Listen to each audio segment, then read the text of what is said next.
Filters and effects can instantly change how your art looks.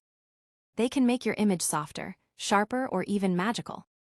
In this tutorial, I'll show you different ways you can level up your art using filters on Clip Studio Paint. Stick around till the end for a cookie.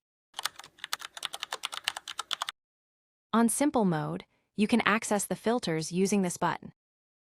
You can choose Filter or Effects, and we'll be using both. When you choose one, this window appears. It basically asks you whether you want the filter to be applied on the layer you're currently selecting or merge all layers, and apply it on the merged layer.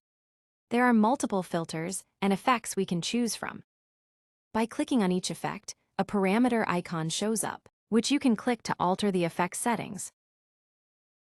You can see the before and after by clicking this button. If you click on it, the before shows up, and when you release, click the after shows up. Filters and effects cannot be applied to a vector layer. You either rasterize the layer before applying them or simply apply and click Rasterize when this window shows up.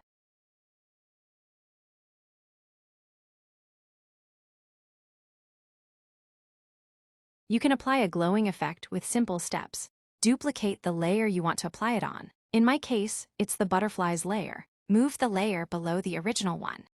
Go to Filters, Effects, and apply a Gaussian blur on the duplicated layer. Adjust the blur radius to make the layer more or less foggy. Hit OK when you're done.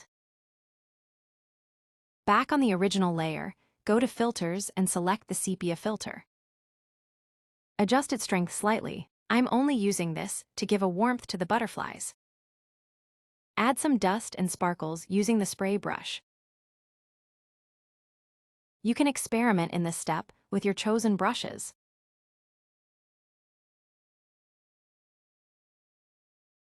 I wanted the effect to be subtle, so I used sparse sparkles. You can barely see them. And that's it. It's a subtle effect, but it still changes what the art looks like. For this effect, I decided to draw a new piece. I had this idea that I wanted the piece to be grayscale, but some parts in color, as if the colors are leaking from those parts. Let's call them windows. So I drew the piece and added colors, then duplicated the layer, and used monotone filter on the upper layer. I blended everything in color, switching between grayscale for value checking. Then using the lasso tool, I carefully selected my windows, where I want the colors to pop.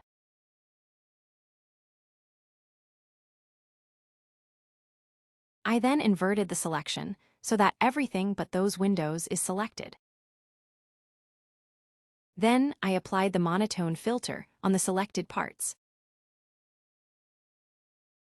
Now I just finished rendering on the colored layer and added some props like the butterflies and some blood to make the piece pop.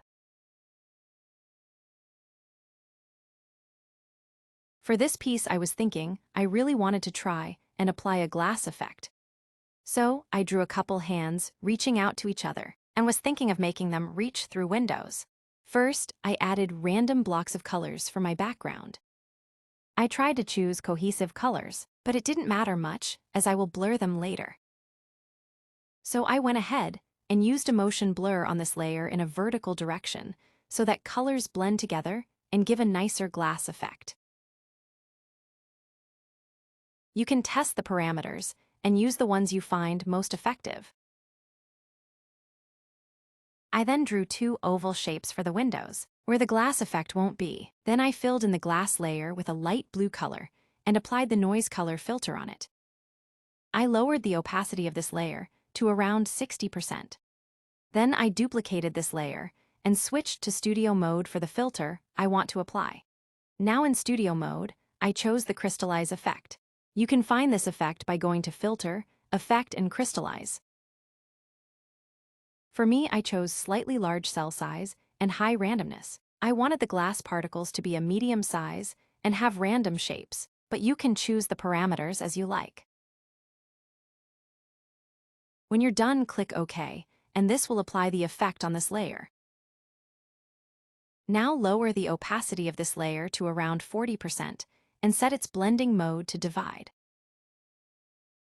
This was already giving a glass effect, but I wanted to push it even further. To do so, I duplicated the background layer and brought it on top of the glass layer. I then switched over to studio mode to apply the same crystallized filter as earlier on this layer. Then I reduced the opacity of this layer to make it blend better with the previous glass layer. Around 40% was good. I also changed the blending mode to brightness to make some of the glass particles pop. We can consider the effect done, but I went ahead and added some lights and shadows. This is purely out of preference. You can skip this step. I selected random rays of light using the lasso tool and then gently dabbed with the airbrush to create light rays. Then I took a large airbrush and gently dabbed on the opposite side with some dark shadows. Since I wanted a poster type of art, I added some text and made them glow using the first tip. For this idea, I wanted to use an old art piece to create a new one. For this, I just imported the piece on a new canvas, and am going to add my effect on top of it. First, I drew a rectangle. This is where I'll place my text. Then, to add depth, I drew another rectangle below the previous one in a darker color. To make it look shaded, I applied a Gaussian blur to this rectangle and pushed it slightly to the left. I then added my text in a vertical manner, simply by typing each character and then skipping the line. I increased the size so it fits and shows better. And also chose a different font, because I wanted a more fun font. Then I added my other text and used the vertical alignment text tool from Clip Studio to make it read vertically. I also rotated it so it starts from bottom to the top. You can do the same and change the font, size, and direction to achieve a unique look. You can even make a rotated text. Let me know if you want me to make a tutorial on that. Now, merge the text layers onto a raster layer and create a selection from that. This will let you select the text areas easily.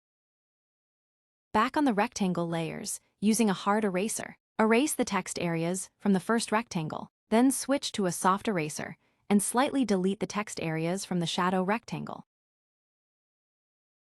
Then simply delete or hide the text layer. This will let the artwork behind show on those text areas.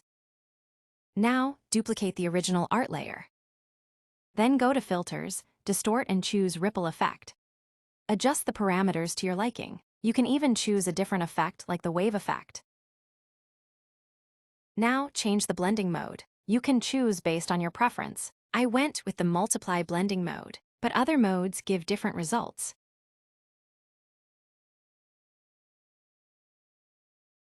I saw this really cool transparency effect on Pinterest, but it was done with Photoshop, so I just had to do it using Clip Studio Paint. First, I imported this old drawing of a Twix bar onto a new canvas. I duplicated this, since we will be needing the original, and the effect would be applied on the duplicated layer. Then, I used the monotone filter on this layer.